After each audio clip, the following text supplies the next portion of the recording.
What's up, everybody? I am Limpy, and welcome to my brand new UFC/MMA YouTube channel, where we're going to be talking about UFC events, fighters, matchups, breaking down fight cards, making predictions, and hopefully much more.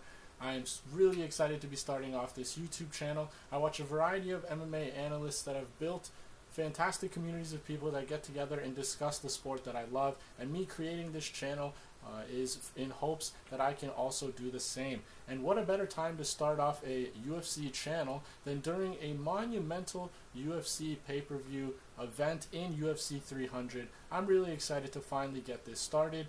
Hopefully we can grow it into something spectacular, and welcome to the beginning of the journey. Let's start breaking down this fight card.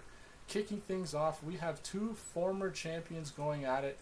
That is going to be Deiveson Figueiredo, the former flyweight champion, going up against Rob Font, the former bantamweight champion. Now my pick for this fight is going to be Deiveson Figueiredo. He is making his sophomore outing in the bantamweight division. We saw him make his debut at 135 against Rob Font back in December, where he actually looked really good. Now, he mixed in his wrestling, he looked good on the feet, and it was nice to see that his cardio held up, carrying around that extra weight in the fight. Now, obviously, he is used to fighting those five round bouts, so that 3-round fight with Rob Font was a piece of cake for him. But it was still nice to see that his power and strength still translated up to the next weight class. Now, in that Rob Font fight, he did mix up some takedowns. He was able to land heavy strikes against Rob Font in that fight that visibly stunned him multiple times throughout, and he even had him on skates late in that fight. In that third round, it looked like he was going to be able to get Rob Font out of there, but he was able to also get a takedown, garner some control time, and do some good work on the mat as well. Now he's going up against Cody Garbrandt, and you could argue that the style of Rob Font and Cody Garbrandt are very similar, and I'm not comparing their accomplishments in the UFC, but both of them are 5'8", natural 135-pounders, and they both have a boxing style. Now, there is a few glaring differences, one of them being Garbrandt's wrestling is going to be better than that of Font. He has an 80% takedown defense in the UFC, and Figueiredo, although he was able to get Font down early on in the fight, he wasn't able to keep him down. Rob Font did a fantastic job after getting taken down to spring back up onto his feet, and Cody Garbrandt might just be able to avoid takedowns as a whole, but I honestly do think Figueiredo, it's in his best interest to try to wrestle. Cody's got fast, strong hands at 135, and he really doesn't want to get hit clean against Cody Garbrandt. Now, the only thing I will say about that, though, we don't know if this is the same Cody Garbrandt that we've seen in the past that was the former bantamweight champion. He strung together 2 wins in a row, one against Trevin Jones where he got a unanimous decision victory, but he was taken down by Jones in that fight, and that's why I don't think he's going to be able to fend off all of Figueiredo's takedowns. Trevin Jones has a 15% takedown accuracy in the UFC, and he was still able to take Cody Garbrandt down. So I think Figgy will be able to find the legs of Cody and be able to take him down. And Cody does have chin issues. Now, you could arguably say that Rob Font has chin issues as well, and Figueiredo wasn't able to put him away. But although we've seen in Rob Font's recent matchups that he is quite chinny, we've seen him get wobbled and dropped in multiple of his most recent fights. He's never been KO, TKO finished in his entire career, never mind in the UFC, in his whole professional mixed martial arts career. Now, Cody Garbrandt has. He's been knocked out 4 times. He's been on the back end of a KO, same thing, 4 times in his career. So although Rob Font's chin is deteriorating and we're noticing it, Cody Garbrandt has been put to sleep 4 times in his career. So Deiveson Figueiredo might be able to get that shot that stuns Cody and put him away in this fight. Now, Cody is no doubt the better, more technical striker on the feet in this matchup, but I still like Figgy's chances. These two are going to be staying on the outside trying to counter each other, so it might end up being like an extremely low volume, kind of boring point fight.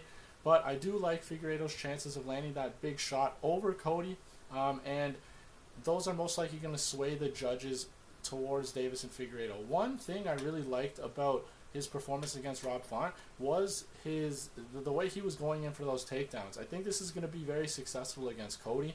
So he was like shooting for these single legs where he would like go in with one arm to try to, he wouldn't commit with both on the single leg to try to like drag him down. He would grab on the one side and then use his opposite side to push the torso of Rob Font and kind of like sweep it all in one motion like that as he's pulling the leg down. And that actually leaves the overhand available to him, because when you're defending a takedown, you want to get your hands to your hips, gonna push off, try to dig for those underhooks as well, and that's obviously leaving your whole head exposed to getting strikes landed on you. But when Figgy goes down with the one leg, he keeps this arm available to either push the torso, but he can fake it. This will drop Cody's hands down, and then he can come over the top. And I honestly think that's going to be a successful move for him in this fight, which could lead to a Deiveson Figueiredo KO finish. So that's going to be my breakdown for that fight. I will go with Figgy to get it done. I will say by KO. Probably maybe first or second round. We'll see. Maybe second round. But regardless, that's going to be the pick for fight number 1.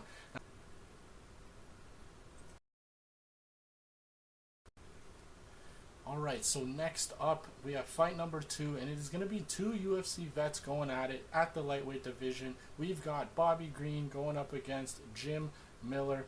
Now, this is going to be another great fight. Like I mentioned, 2 UFC vets going at it, and my pick is going to be Jim Miller in this fight as the underdog.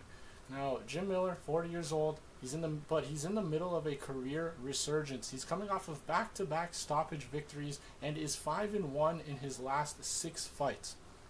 Now, Bobby Green, on the other hand, is coming off of one of the most brutal KO stoppages I have ever seen in my life. Jalin Turner had this guy's soul out of his body, and the ref just let him continue pummeling him on the ground and just wouldn't stop the fight. He got in like 10 extra unnecessary shots, and that probably destroyed Bobby Green's chin, and that cannot be ignored going into this matchup here, because it was only 4 months ago. I believe this was back in December, so I don't know how anybody can feel confident going with Bobby Green here, especially considering that Jim Miller has found power this late in his career. At 40 years old, by no means is he old, but in the fight game, he is getting up there, and old man strength is a thing. I think that's exactly what's happening with Jim Miller. He's finding that power late. We saw him KO, I believe his name is Jesse Butler. Obviously, I don't really think that's a UFC caliber opponent, and Bobby Green is definitely not going to be that. You can't really compare that fighter to Bobby Green. But regardless, Bobby Green's been chinned before. We just saw him come off one of the most brutal chinnings I've ever seen. And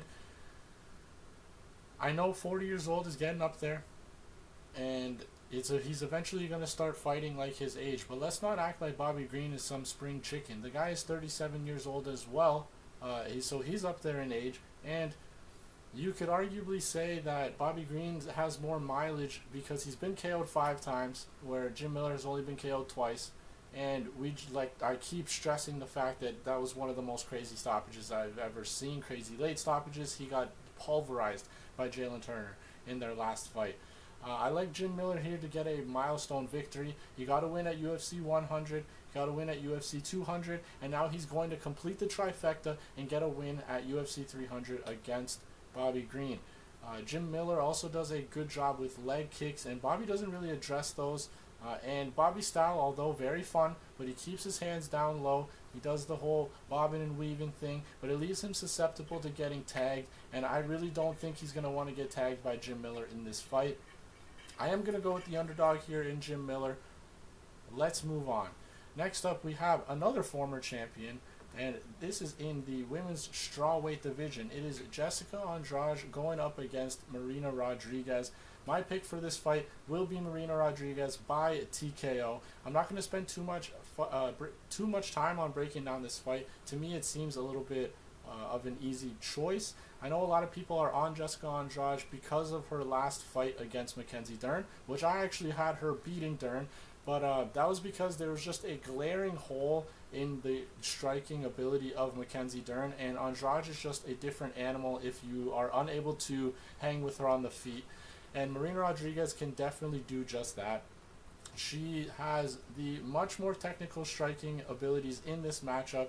Andrade is the kind of fighter that's going to want to bully her opponents and use her strength to get wins. She likes to close the distance, wing absolutely wild punches, and do some work in the clinch up against the cage, and like I said, muscle her way to wins. Now, I don't think that game plan is going to work here. Marina has fantastic technique. She's the taller, longer fighter with good footwork. I think she's going to be able to stay on the outside, move around, stay safe, and pop shot her way to getting a win. But I do think she's going to be able to find a stoppage. We've seen Jessica Andrade get KO'd, I believe. She got stunned by Erin Blanchfield, if I'm not mistaken, who proved that she can't strike in her last fight with Manon Fior. We saw her get absolutely smoked by Yan Xiaonan, which in her own right is a great striker, but I believe Marina Rodriguez is maybe a step above her in the striking, so I actually had Xiaonan winning in that fight as well. But regardless, I think, like I said, I think Marina is going to stay on the outside, pick her shots nice, piece up Andrade, and eventually be able to find that decision, or to find that finish, sorry. Now, Andrade can find success if she goes for the takedowns, but she hasn't taken down her last 4 opponents, so I don't even think that's going to be on the table here. There is an argument, though, that you can say about Marina not being able to take the power of her opponents. For example, in the Amanda Lemos fight, in the 3rd round, she was TKO'd. I believe it was on the feet, so she was getting... Lemos has that manpower in this division, as Andrade does. So if Andrade can blitz forward and land a few of those big bombs, I can definitely see a similar outcome to the Lemos-Rodriguez fight. But like I said, Andrade is a quite a small fighter. Marina is going to be the taller and longer fighter. I think, like I said, she's going to dance around the outside, pick her shots nice, stay safe, and eventually hit Andrade with a couple nice strikes, put her away, and get the TKO. So, let's get on to the next fight. We have another fight at the lightweight division. This is Jalin Turner going up against Renato Moicano, and this is the man that we were discussing about Bobby Bean that absolutely destroyed him their last time out. This is going to be a classic matchup of striker versus grappler. Jalin Turner being the striker and Renato Moicano being the grappler. Now, this is a popular pick this week. I am going to go with Jalin Turner to find a KO against Moicano in this fight. Now, Moicano's a slick grappler, doesn't really have the best striking ability, but his BJJ is unrivaled, unmatched. He's a fantastic jiu-jitsu practitioner, so Jalin Turner is probably going to want to avoid the ground at all costs in this fight. Now, like I mentioned, I do see Turner getting that KO TKO victory against Moicano because he cannot hang with the striking ability of Jalin Turner on the feet. The only thing that worries me about Turner is his cardio. We've seen in a few of his fights where he does fantastic in that opening round. It just seems like he's going to run away with it due to the striking numbers, the striking impact, but as the fight goes on, he visibly slows down, he gasses. We go back to that Dan Hooker fight where he was doing fantastic with Dan Hooker on the feet, landing those strikes. He landed one of the cleanest head kicks I've ever seen in my life, and Dan Hooker just ate that shit like it was nothing. Anybody else in that division would have got put out by that kick, so props to Dan Hooker. That's a tough SOB. Regardless, he did fade in that fight and lost a close split decision to Dan Hooker there. We also go back to that Gamrot fight. Same thing. He did fantastic. He was able to fend off those takedowns early, I believe, but he did slow down. The more he had to work, he gassed and ended up losing in the long run and getting losing a split decision victory. So the cardio does worry me, although I do not think this fight goes long. Jalin Turner's had 14 victories in his career, and all 14 of them were finishes. The only problem is, once it gets to a decision, he's never won the fight. So there is a world where Moicano possibly gets this down to the ground, puts in work like he did in that Drew Dober fight, and kind of rides out a decision victory that way. I honestly do not see Moicano submitting Turner in this fight, although he does have 10 submission victories under his belt with that awesome BJJ that he has. Jalin Turner's never been submitted in his career. Now, he has been KO'd 3 times, but Moicano's never gotten a KO or TKO victory in his MMA career, so I don't think Moicano's going to get a KO here. So honestly, it's just a matter of whether Jalin Turner can get Moicano out of there early, or if he paces himself, he can slowly maybe win his very first decision victory. So regardless, I think Jalin Turner gets this done. I think he gets the KO finish as well. Let's move on to the next fight. Next up, we have Sodiq Yusuff and Diego Lopes going at it in the featherweight division. Now, take this fight with a grain of salt, only because it is a super close fight, and either side can win. In my opinion, this is more of a pick-em than anything, and I'm not too familiar with Yusuff as much, but we'll talk about that. So I'm going with Diego Lopes to win in a close fight. I think he is going to be able to pull off a submission victory here, but I wouldn't be surprised if it goes all 3 rounds. Now, I've been a fan of Diego Lopes since he came in on short notice to take on Movsar Evloev. Everybody was counting him out in that matchup, including myself, but he put up one hell of a fight against Evloev, and probably one of his toughest fights up until on that date. So he's a complete fighter. He's got solid striking that's improving every single time he gets into the octagon, but his BJJ is what stands out the most in his game.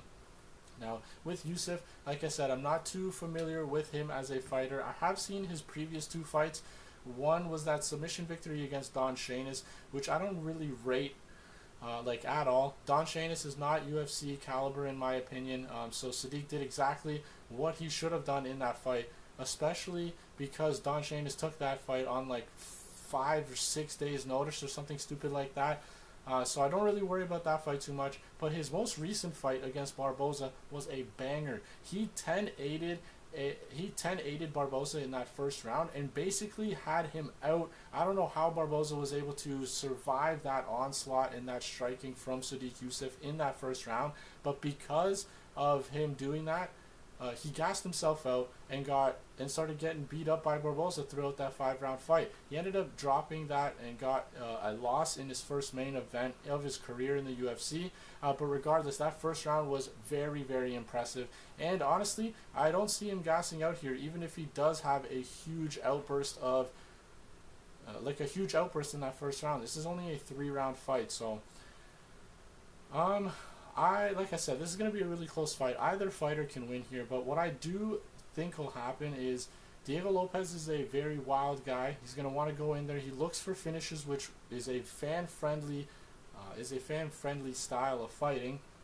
But Yusuff is going to probably be the more technical striker that holds the power as well. But I think Lopes is going to take his fair share of punishment. But he's going to go in there. He's going to land some big shots on Sodiq.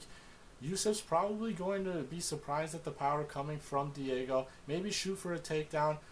He doesn't really shoot for takedowns very often, but I think we're going to see that here. And when he does, he's going to make a mistake. Diego Lopes is going to wrap up some sort of submission. That's my take on this fight. But like I said, take it with a grain of salt. I'm not too familiar with Sodiq. I have seen his fights, but I do think Diego Lopes is going to pull this one off. And we move on to the next one. This is a women's bantamweight fight going on, and this is another former champion, Holm, taking on Kayla Harrison, who is making her UFC debut after a long stint with the PFL. Now, I'm not going to take too long with this one. This should be a pretty easy fight to predict. I'm not trying to downplay Holm's accomplishments. She's a former champion. She's had a great UFC career. She was the one that dethroned the great Ronda Rousey. But the sport has passed her by. She's 42 years old, and although her age hasn't really shown in her most recent fights, it is eventually going to catch up to her, and I think she's going to look older than she has before in this matchup here. Kayla Harrison, we've seen her do her thing over in PFL. Her game plan, wrestle, and wrestle some more. She has an extensive judo background, including 2 Olympic gold medals and a boatload more achievements, whatever. regardless, I'm not going to name them all. She has a fantastic background in judo, and it's hard to imagine that she just doesn't take Holly down at will, basically, and just either ride out a very dominant unanimous decision win, or gets Holly down, is able to beat her up, and put her away. So, like I said, I'm not trying to downplay Holly Holm. She's had a great UFC career, but at 42, it's hard to get behind her to get these wins. Now, the one thing I will mention is Kayla Harrison fought in the PFL women's lightweight division, and we don't have one here in UFC, but lightweight, as we know, is 155 pounds. So it's going to be very interesting to see if Kayla Harrison can make that 135-pound weight class. I think she personally does it, and she is a professional, so she's been cutting weight for I don't even know how much of her life, because she has that extensive wrestling background. I think she's going to be able to do it. I think she makes the weight on Friday, goes in the octagon on Saturday, and gets this done in her UFC debut against a former champion in Holly Holm. So, all right, we move down the list to a featherweight matchup. We have Calvin Kattar going up against the former bantamweight champion in Aljamain Sterling. Now, this is another classic striker versus grappler matchup. We got the striker in Calvin and the grappler in Aljamain Sterling. This is going to be Aljo's featherweight debut. So similar to how we were talking about Figueiredo making his debut in a heavier weight class back in December, it's going to be interesting to see how Aljamain fights with that little bit of extra weight. Now, I think he's going to look a little bit better than he did at bantamweight, because he's not going to be cutting so much, and he's out there training with Marabashvili in that camp there, and they have crazy cardio, so I can imagine it doesn't really affect him here, especially in a 3-round fight. So now, Aljamain's got a solid path to victory here. He has that grappling style where he's going to want to get his opponents down, take their back, wrap up that body lock with the legs, and put in some good work, try to soften up his opponent and sneak in some rear naked chokes. That's going to be his game plan. Calvin Kattar can win this fight if he avoids the wrestling. If he can pitter-patter around the outside, avoid those takedowns from Aljamain, pick him apart. He is going to be the much better striker on the feet here, but there's just too many unknowns for me to be on the Calvin Kattar side in this fight. I am going to pick Aljamain Sterling to win.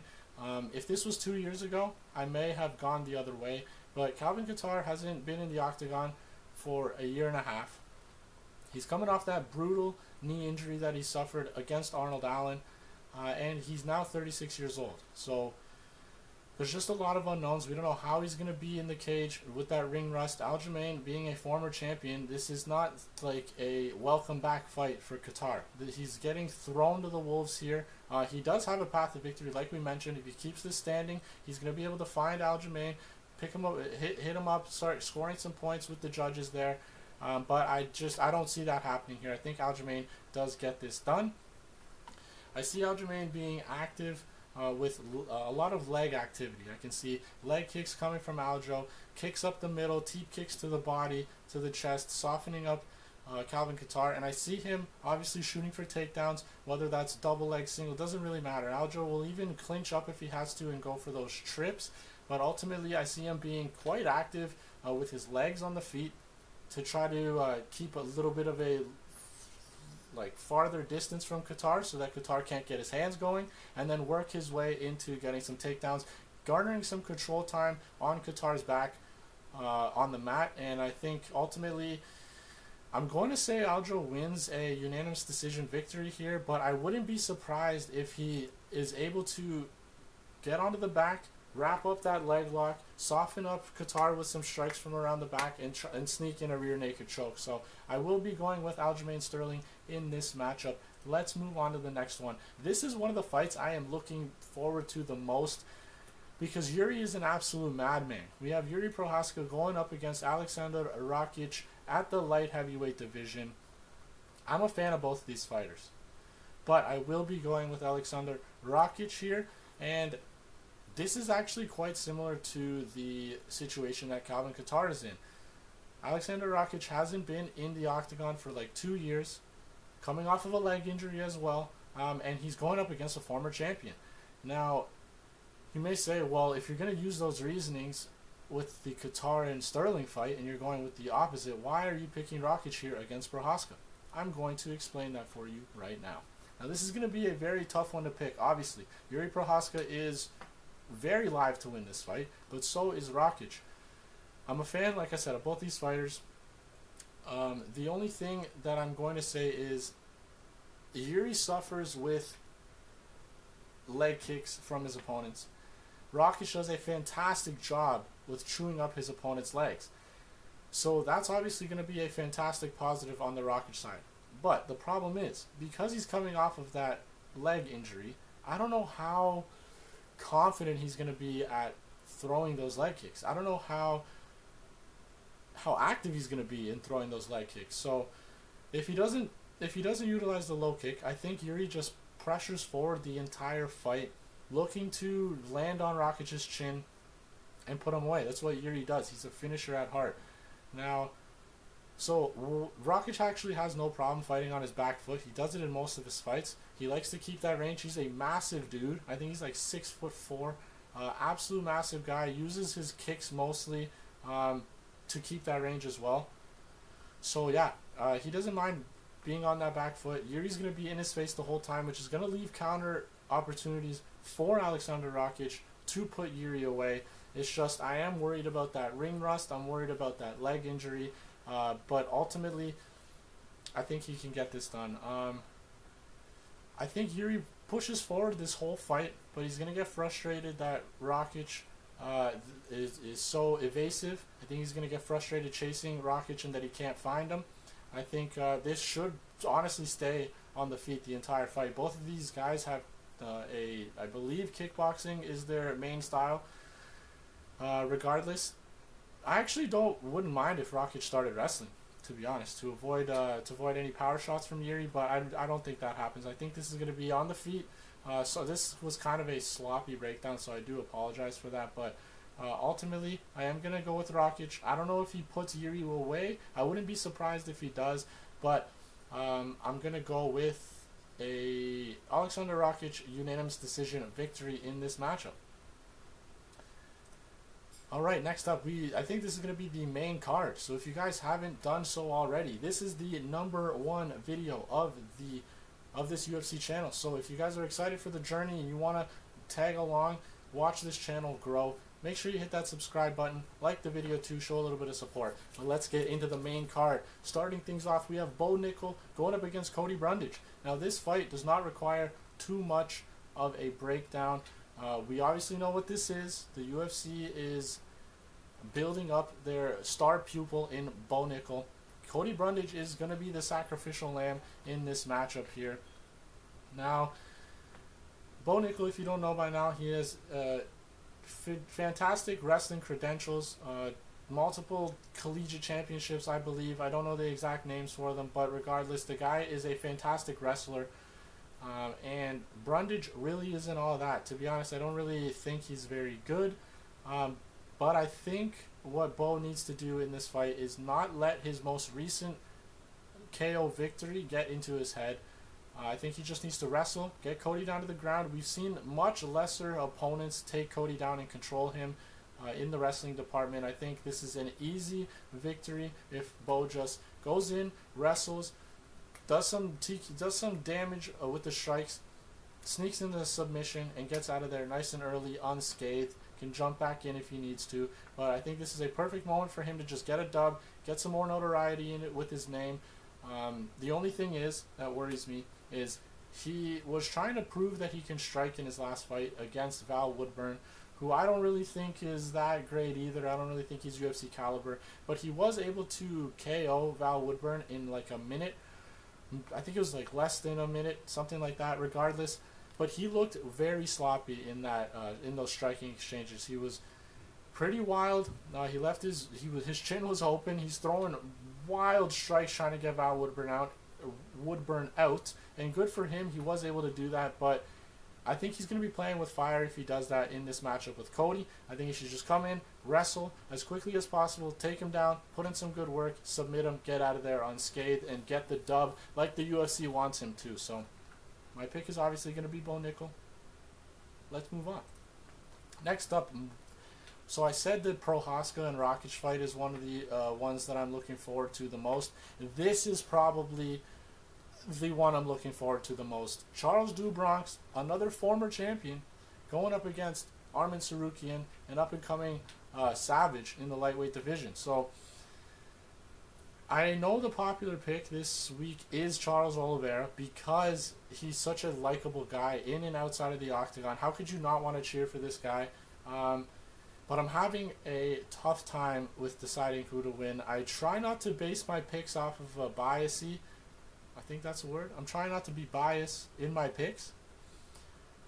But I think I am being a little bit biased in this matchup. I am going to go with Charles Oliveira. Now, Arman Tsarukyan is basically the closest thing we have to Islam Makhachev in this division and probably in the UFC, to be quite honest with you guys. He has that same Dagestani style where he's going to want to work in the takedowns, just absolutely dominate on the mat. TKO wins, subs, doesn't matter. This guy just goes in there to smash, and that's typically what he does. Now, people are making the comparison to the Charles Oliveira and Makhachev fight for this matchup here, and like we mentioned, Arman is basically the closest thing we have to Islam. So I can understand how people are making that comparison and think that Tsarukyan is just going to end up doing the exact same thing that Makhachev does. But Charles is a dog. This guy will get hurt, but he'll recover, come back, and just inflict a crazy amount of damage. We've seen him start getting pumped by Michael Chandler, comes back after adversity, wins that fight, finishes Chandler. Same thing against Poirier. Same thing against Gaethje. The guy is just an absolute dog. He's ready to come in and scrap. And despite having jiu-jitsu being his bread and butter, he has fantastic striking and he has power as well. Justin Gaethje has said that Oliveira's power is quite deceptive. So I think when he lands on Arman, it's going to shake Arman up a bit. We've seen Arman Tsarukyan. He has been knocked out. This was really early on in his career. But more recently, he went up against Joaquim Silva, or Joaquim Silva. I don't know how to pronounce his first name. But Joaquim took that on short notice. And there was one point in that fight where everybody was screaming because Silva landed such a hard shot on Arman. And he had him doing the chicken dance, wobbling all over the place. And if Arman did not get that takedown, we might not even be talking about this matchup right now. Thankfully, he was able to take him down and recover. But I can see something similar happening in this Charles Oliveira fight. Charles has power behind his shots. Now, Arman, like we mentioned, he has that Dagestani style. He's going to want to take his opponents down, control them, and just start laying a beating on them on the mat. The thing is, Charles Oliveira has one of the most active guards in the game, and he's always threatening submissions. Now, I think Arman's going to be smart enough not to get caught in those submissions, but you never know. If he gets stunned on the feet, starts wrestling, he may make a mistake. His brain's not all there, so we'll see how that goes. Arman is coming off of a brutal sub-minute, I believe, KO against Beneil Dariush. So that's very impressive. But Oliveira is coming off of the same KO victory. He was able to take out Dariush in the first round by KO as well. Now, that's basically everything I have down for this fight. I think it's going to be a nice back and forth scrap. I think Oliveira is going to get hurt as he usually does in his fights, but I think he's going to recover. He's going to keep pushing forward, show Arman some adversity, tag him up, maybe even be able to put Arman away. Who knows? We've seen Tsarukyan get wobbled before. This fight, like I said, I am a little bit biased. I will admit it. Charles Oliveira is one of my favorite fighters, as he is probably to a lot of UFC fans. But he does have a path to victory here, as does Arman. This could go either way, but I'm going to go with Charles do Bronx Oliveira to win the #1 contender fight and fight for the belt maybe by the end of the year. That's going to be my prediction for this fight. Let's go Charles do Bronx for the win. Next up, we have a sort of title fight. We got Justin Gaethje going up against Max Holloway in the lightweight division for the BMF belt. Now, Max is going up to lightweight He's been here before. He made his debut in lightweight. I believe it was his debut back in 2019 against Dustin Poirier. And boy, did they treat us to an absolute war in that fight. That's a fantastic fight to watch if you guys haven't seen it. But I expect another one of those in this fight here. Now, I've been back and forth with this fight. Originally, I had Justin Gaethje defending his BMF title, but I think I'm going to end up picking Max Holloway in this matchup, and let's talk about why that is. So Justin Gaethje is coming off of a wicked head kick victory in the summer over Dustin Poirier. I had Justin Gaethje in that fight, and he looked fantastic. That head kick was one for the ages. He put Dustin Poirier out with one shot. It was poetry in motion. And he also has a recent win over Rafael Fiziev, which is a up-and-coming contender that I hold in high regard. So those are two very solid wins of from Justin Gaethje there. And I think the path to victory for Holloway is more clear than Justin Gaethje. I may sound funny for saying that because he is going up in weight, and obviously the featherweights don't hit as hard, but Max Holloway's never been KO'd in the UFC, actually in his career, and he's never even been knocked down. Never mind. So regardless of the power that Justin Gaethje holds, there's no indication that Max will be affected by that. Now, Justin's always been a fan favorite because of his wild fighting. He's always he goes in there and brings violence. That's what he does. He wings hard punches. He throws as much power as he can. He tries to get emphatic finishes all the time. But the thing is, recently, he's kind of been slowing things down. We saw in the Fiziev fight, he's more collected. He's kind of like, he's not going into the fire as much, trying to get those wins because he is making a final push, final title run. He said it himself. He's going to try for the title one more time before retiring. So he's kind of like slowed it down a little bit, not trying to get as wild and get damaged. I think he just wants to get in there, get a win, and get closer to another title shot. We saw him do the same thing in the Poirier fight. He wasn't really doing any wild strikes. He did land that crazy head kick. I will give him that. But he seems like he's trying to stay a little safe. Now, in this fight, I think that's going to be to his detriment.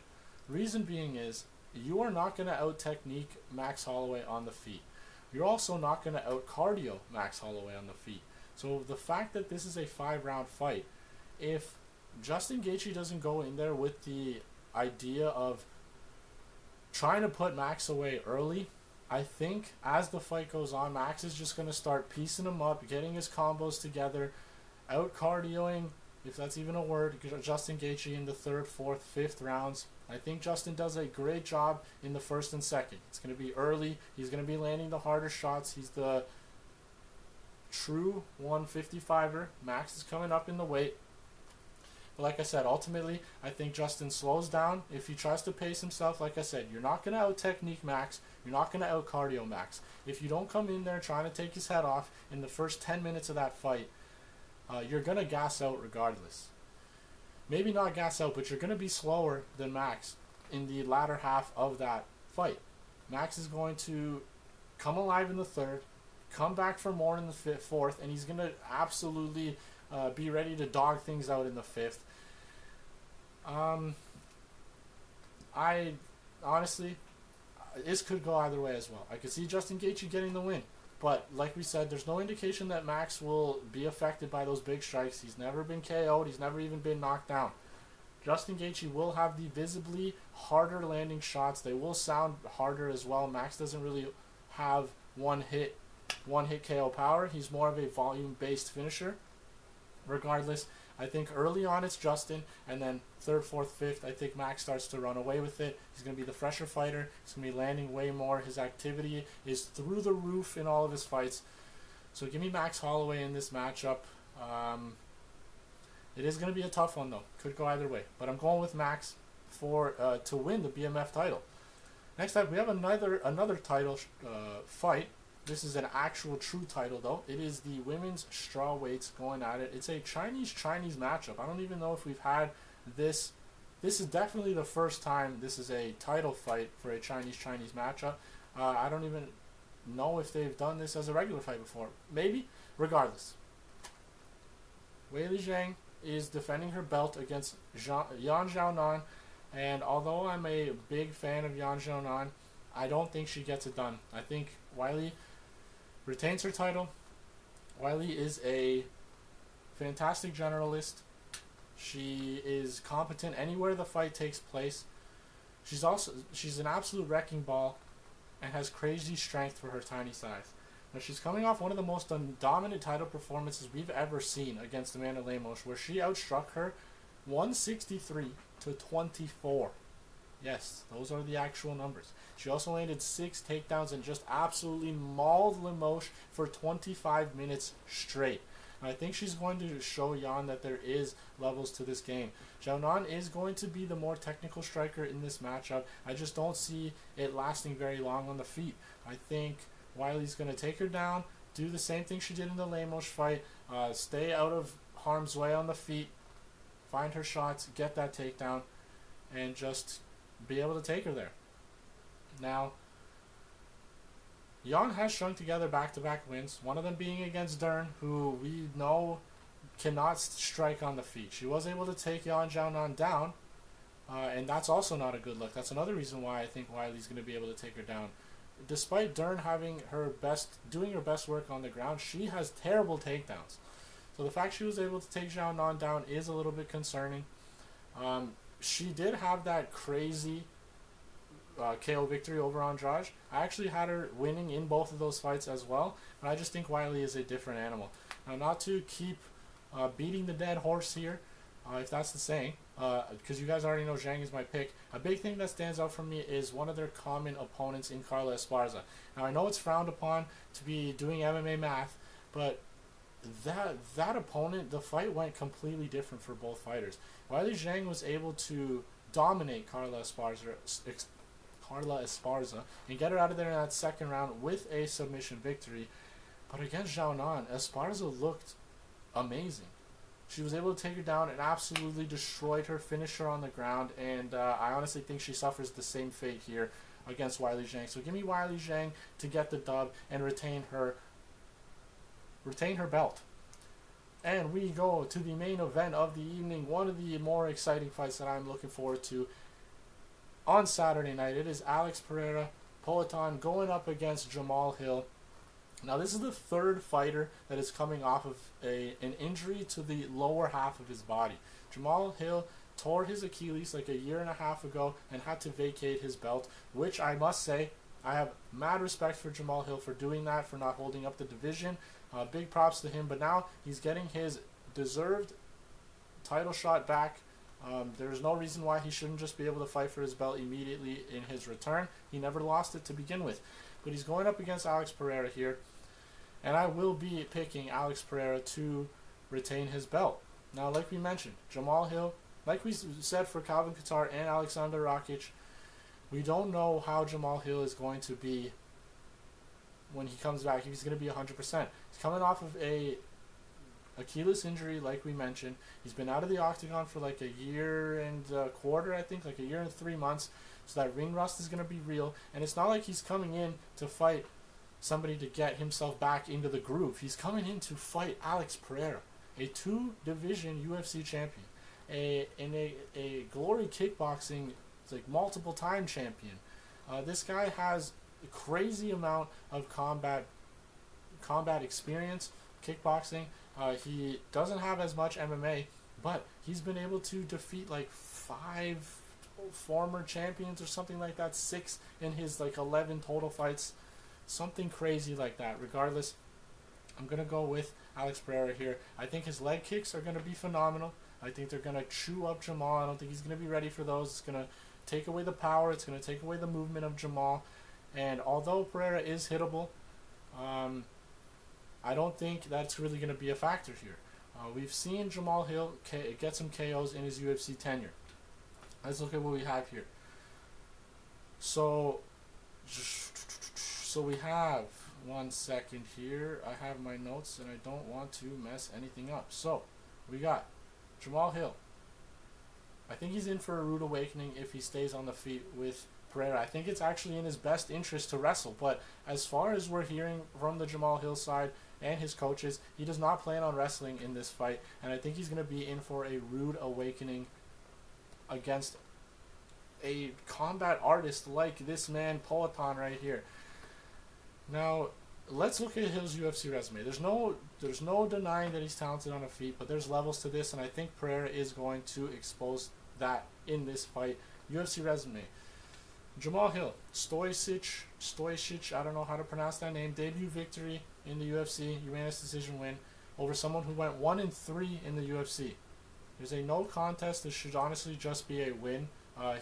It was a no contest because Jamal Hill got caught smoking weed or something like that in his system, blah, blah, blah. Stupidity. That should be a win on his resume.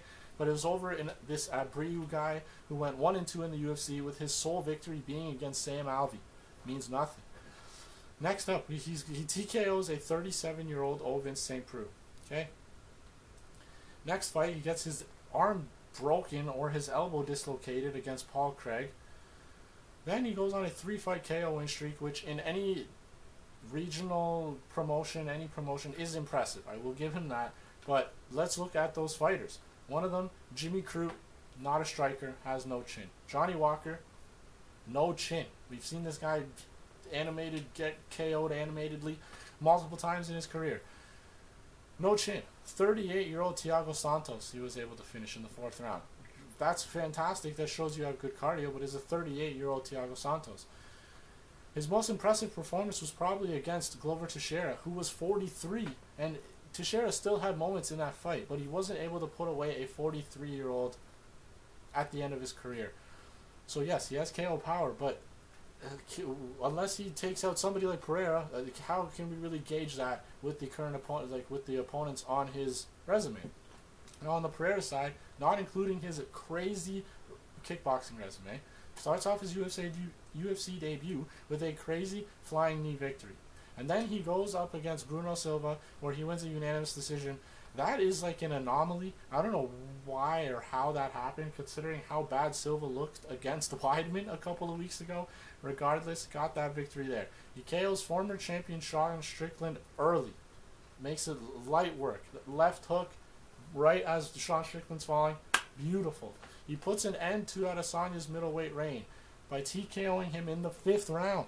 We know this guy, he's not going anywhere. He's going to be there all 25 minutes. And we all know about that awesome feud that Izzy has with Pereira. I think it'd be cool to see Izzy go up and fight for the light heavyweight belt. Regardless, it's not the fight we're talking about. And then but then right after TKOing Adesanya, he gets absolutely flatlined by Izzy as well. Great performance by Adesanya. The boys were all jumping when that happened. The crazy knockout win. And then moves up to 205. Has a sloppy split decision victory over Jan Blachowicz.